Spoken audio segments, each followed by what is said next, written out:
Perkenalkan, nama saya Muhammad Nur Faizal, NIM 19080310-2002. Nama saya Alfiana Fisa Febriana dengan NIM 190803102048. Ya, Vivi Alinda Sulaiman, NIM 1908031031020034. Narisa dengan NIM 190803102063. Perkenalkan, nama saya Triavandi Pramana Indiarto dengan NIM 1908031021067. Hai, kami dari kelompok 5 akan menjelaskan pentingnya menjaga akun media sosial di era digital saat ini. Di era semakin digital saat ini, cybercrime dan cyber-attack menjadi faktor yang perlu kita perhatikan, sehingga tidak ada terjadinya pencurian aset atau pencurian data informasi yang dapat disalahgunakan oleh pihak-pihak yang tidak bertanggung jawab sehingga dapat merugikan kita. Media sosial yang kami pilih yaitu TikTok. Bagaimana cara melindungi aset dan data informasi kita di akun TikTok dapat kita diskusikan di video saat ini. Mari kita saksikan. Sosial media memiliki dampak besar pada kehidupan manusia saat ini, apalagi yang sekarang di era digital ini semuanya serba digital dan serba online, maupun sekolah pun dilakukan secara online.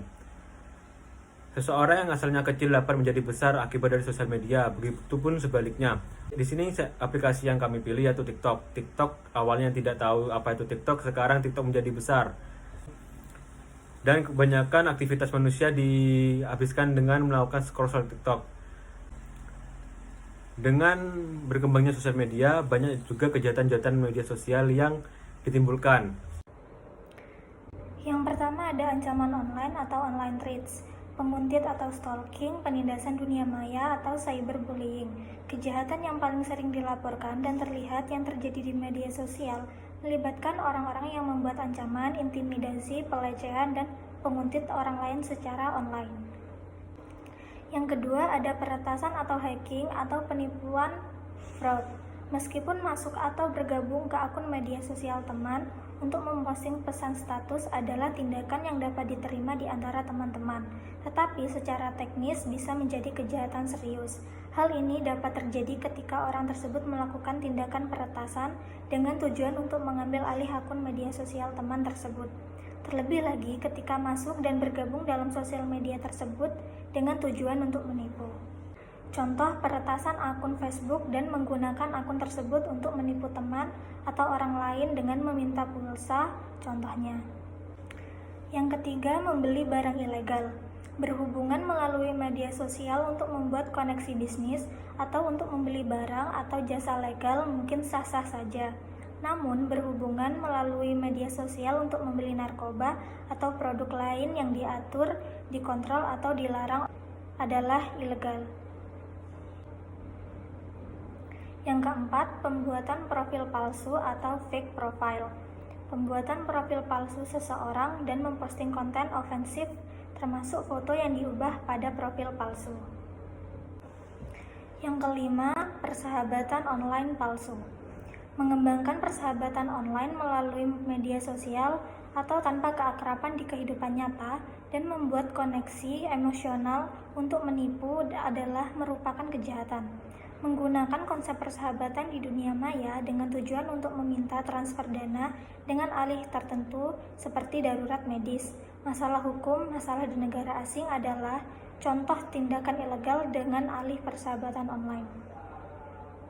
Alasan utama pentingnya menjaga data pribadi. 1. Intimidasi online terkait gender.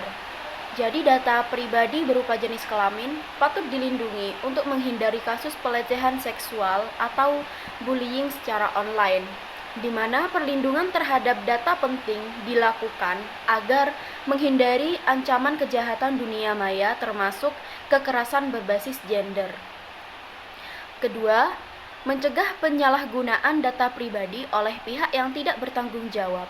Dalam diskusi ini, Kemenkominfo juga membeberkan 4 tujuan dibuatnya rancangan undang-undang perlindungan data pribadi yang kini masih digodok dengan kementerian lainnya sebelum diserahkan kepada DPR.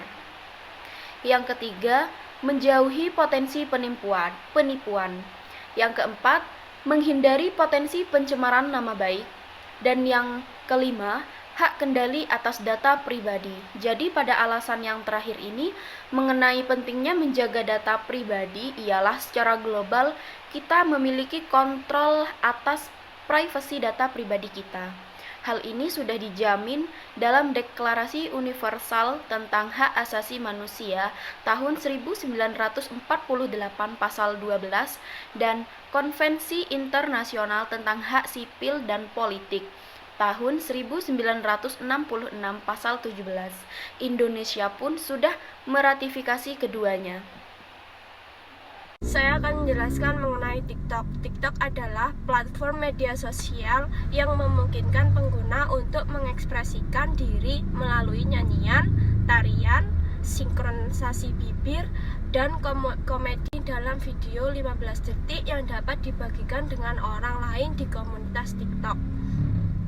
Berikut adalah fitur-fitur keamanan yang diberikan TikTok. Yang pertama, privacy setting. Nah, privacy setting ini untuk mengontrol siapa yang dapat melihat video Anda. Yang kedua, ada blocking. Blocking ini jika seseorang mengganggu Anda dapat memblokirnya. Yang ketiga, ada deleting. Deleting ini jika penggemar mengganggu Anda dapat menggeser ke kiri untuk menghapusnya.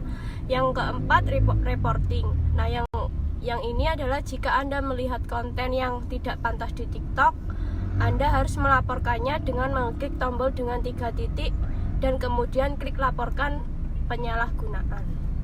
Melakukan penyaringan. Dengan mengaktifkan mode terbatas, pengguna dapat membatasi ketampilan konten yang mungkin tidak sesuai dengan semua audiens. Pengguna juga memiliki kontrol terhadap akun pengguna dengan menyaring siapa saja yang dapat berduet, siapa saja yang dapat memberikan komentar, siapa saja yang dapat melihat konten dan beberapa video, serta pengguna juga dapat menghapus komentar yang diunggah dalam video pengguna. Caranya, pengguna cukup mengecek preferensi di menu privasi dan keamanan. Dan yang ketiga, melaporkan pelanggan. Jika pengguna menemukan sesuatu yang melanggar ketentuan layanan, pengguna dapat melaporkannya dengan pengguna sehingga tim moderasi TikTok bisa melakukan review dan mengambil tindakan tepat. Pengguna dapat melaporkan video pengguna lain atau komentar langsung dari aplikasi. TikTok sendiri memiliki tim moderasi khusus yang bertugas selama 24 jam untuk menyortir video dan konten yang tidak pantas. Dan yang keempat, terapkan gaya hidup digital sehat. Memberikan batas waktu untuk mengkonsumsi internet terkadang sangat bermanfaat.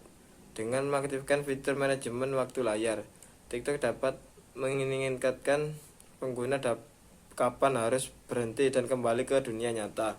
Pengguna dapat menggunakan menu kesehatan digital di bagian privasi dan pengaturan untuk mengatur berapa lama waktu yang ingin pengguna habiskan di TikTok. Jika waktu sudah habis, akun pengguna akan secara otomatis keluar. Dan yang terakhir, kelima, menggunakan kata sandi yang kuat. Pengguna sebaiknya menggunakan kata sandi yang kuat untuk akun online apapun. Lindungi kata sandi dari situs pihak ketiga dan pastikan untuk menggunakan kata sandi berbeda untuk layanan yang berbeda. Dalam aplikasi TikTok, pengguna dapat melakukan pelaporan dan meminta bantuan jika pengguna menemukan hal mencurigakan yang menunjukkan akun pengguna mungkin telah diretas. Sekian presentasi dari saya. Apabila ada salah kata, mohon dimaafkan. Sekian. Wassalamualaikum warahmatullahi wabarakatuh. Di sini saya akan menjelaskan kelebihan dari aplikasi TikTok. Yang pertama, tidak perlu akun untuk melihat video di aplikasi TikTok. Tidak seperti aplikasi lain, TikTok bisa dibilang sebagai aplikasi yang mudah digunakan. Kalian tidak perlu menggunakan akun kalian untuk login sehingga dapat melihat video. Kalian bisa langsung melihat video tersebut tanpa harus registrasi atau memiliki akun TikTok. Ini sangat cocok bagi kalian yang malas untuk membuat akun di sebuah media sosial. Yang kedua, menyajikan video pendek yang berdurasi mulai dari 15 menit hingga 3 menit. Durasi video yang TikTok berikan itu beragam sehingga kalian dapat berkreasi sesuka hati kalian untuk menuangkan ide kreatif untuk membuat video yang kalian inginkan. Yang ketiga, filter yang dimiliki aplikasi TikTok sangat beragam dan dapat digunakan oleh semua kalangan. TikTok sendiri memiliki filter yang beragam yang bisa digunakan oleh para penggunanya Pihak TikTok sendiri mengklaim bahwa filter yang dimiliki berbeda dengan aplikasi serupa.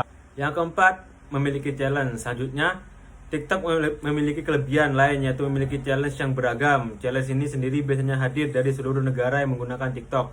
Seperti yang tren sebelum-sebelumnya, yaitu Virgin News melakukan challenge, yaitu Latin Challenge. Kelima, bisa menggunakan background musik pilihan.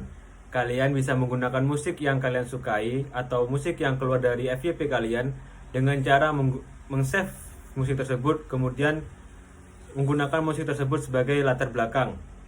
Dan kalian juga bisa menggunakan editan-editan yang sudah disiapkan oleh beberapa kreator untuk langsung digunakan tanpa kalian harus edit satu persatu. Yang keenam, tidak adanya iklan. Dalam artian, kalau ada iklan, kalian bisa langsung scroll iklan tersebut tanpa harus menunggu. Fitur-fitur pada aplikasi TikTok. Yang pertama, tambahkan musik. Dalam aplikasi TikTok, musik jadi salah satu fitur utama untuk mendukung penggunaan produksi konten. Judul-judul musik pun sangat beragam dalam aplikasi TikTok. Terdapat musik yang untuk cocok untuk Valentine atau romantis, musik happy, musik sedih. Musik yang tersedia dapat disesuaikan dengan jenis video.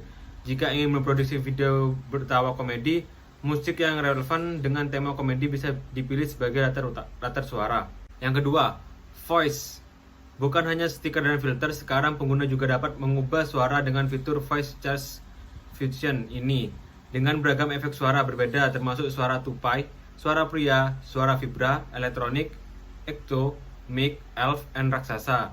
Penggunaan kini dapat menambahkan keseruan dan kreativitas ke dalam video mereka dengan mudah. Yang ketiga, pakai stiker dan efek. Setelah menggunakan TikTok, menentukan konsep dan tema video yang akan dibuat, ini saatnya menambahkan stiker. Fitur ini fungsinya tak lain adalah menjadikan video variatif. Salah satu stiker yang boleh dicoba dalam stiker horor yang dapat disesuaikan dengan ekspresi wajah pengguna serta latar belakang atau kondisi sekitar pengguna. Para pengguna pun bisa mengeksplor diri dengan ekspresi wajah seram untuk menjadi sosok seram. Yang keempat, filter. Setelah ada fitur stiker dan musik, terdapat juga fitur stiker dengan tujuan untuk mempercantik atau mempertampan para penggunanya, dan juga bisa digunakan untuk berbagai video. Seperti contohnya, jika objek adalah pemandangan, maka tona dan rona akan disesuaikan dengan konsep pemandangan sehingga tampak lebih segar dan natural. Bila objeknya dalam bentuk makanan, maka tona dan rona akan disesuaikan sehingga objek tersebut tampak lebih menggugah selera. Yang kelima adalah fitur timer.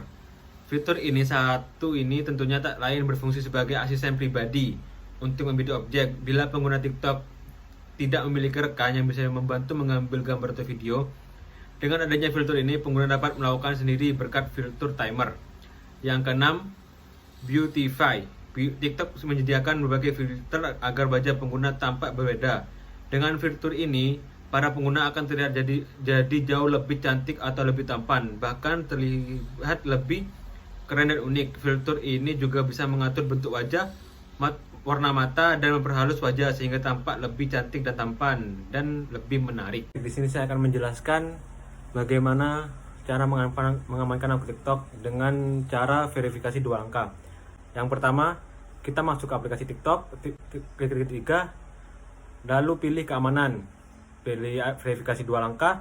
Di sini ada 2, yaitu SMS dan email. Bagi Anda yang gonta-ganti nomor bisa menggunakan email. Namun di sini saya akan mempraktekkan bagaimana cara menggunakan SMS. Klik SMS, klik kata sandi, nyalakan. Di sini kalian input nomor telepon kalian, kemudian akan berada sandi yang akan dikirimkan kepada nomor kalian. Masukkan sandi tersebut yang telah diterima, kemudian klik berikutnya. Buatlah kata sandi yang aman. Masukkan kata sandi yang kalian inginkan. Usahakan kata sandi itu adalah kata sandi kuat yang terdiri dari 8-20 karakter yang memiliki karakter khusus dan juga sandi-sandi. Di situ ada 2 checklist. Usahakan 2 checklist tersebut menjadi hijau. Berikutnya adalah terdapat tambahkan email untuk memulihkan kata sandi. Tadi jika kalian tidak ingin menggunakan email, kalian bisa melewati proses tersebut. Namun di sini saya akan menjelaskan bagaimana cara menambahkan email di akun TikTok. Yang pertama, klik Gmail atau Yahoo, masukkan email yang kalian inginkan, kemudian Setelah tersebut, terdapat kata sandi atau kode yang dikirimkan ke email kalian. Kalian bisa masuk ke email terlebih dahulu, kemudian masukkan kembali kode yang dikirimkan ke email kalian ke aplikasi TikTok. Setelah langkah tersebut selesai, maka akun kalian atau akun TikTok kalian sudah terverifikasi 2 langkah. Akan muncul nomor atau email di verifikasi 2 langkah dan verifikasi 2 langkah akan berubah yang awalnya menjadi off akan menjadi on. Di sini saya akan menjelaskan bagaimana membuat akun TikTok kalian menjadi privasi. Yang pertama, carilah titik 3 di pojok kanan atas, kemudian pencet privasi. Di paling atas terdapat akun privasi. Itu pencet sehingga menjadi hijau, akan menjadi akun privasi. Di sini saya akan memberikan tutorial pada kalian bagaimana logout dari semua akun. Jika terdapat perangkat yang telah login pada akun kalian dapat langsung melogout perangkat tersebut.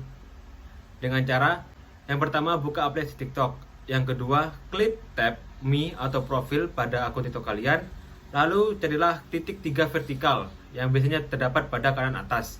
Setelah itu, kemudian ketuk menu, kemudian kelola akun saya. Yang keempat, pilih keamanan, lalu perangkat Anda. Setelah itu, akan muncul list perangkat yang menggunakan akun kamu. Jika terdapat perangkat yang mencurigakan atau bukan perangkat yang kalian miliki, kalian bisa langsung ketuk icon sampah untuk logout dari perangkat tersebut.